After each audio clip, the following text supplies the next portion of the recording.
અમદાવાદ સાબરમતી આશ્રમથી દાંડીના તટિયા ગામ સુધીના ઐતિહાસિક દાંડી પદયાત્રાનું પુનઃ પ્રદર્શન કરવામાં આવી રહ્યું છે. મૂળ દાંડી માર્ચ, જે મહાત્મા ગાંધી દ્વારા વર્ષ 1930માં ભારતના સ્વતંત્રતા સંઘર્ષ દરમિયાન નેતૃત્વ કરવામાં આવ્યું હતું, એકતા, માનવતા, આત્મનિર્ભરતા પ્રોત્સાહિત કરવાનો અને આધુનિક ભારતના વિકાસ લક્ષ્યોને આગળ વધારવાનો ઉદ્દેશ હતો.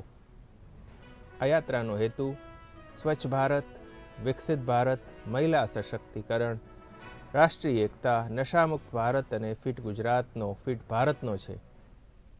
ગુજરાત રાષ્ટ્રીય કેડેટ કોર એનસીસીના કેડેટ્સે દાંડી પથ પર ગાંધી વિચારધારાને કાયમ રાખતી દાંડી યાત્રા આરંભી છે. સ્વચ્છ ભારત, વિકસિત ભારત, મહિલા સશક્તિકરણ સહિતના મુદ્દાઓ સાથે રાખી પુનઃ દાંડી યાત્રાનું આયોજન કરવામાં આવ્યું છે, જે આજે ત્રીજા દિવસે આ યાત્રા નડિયાદ પહોંચી હતી, જ્યાં વિવિધ સામાજિક શૈક્ષણિક સંસ્થાઓમાં આ યાત્રા પહોંચી વિદ્યાર્થીઓને માહિતગાર કર્યા હતા.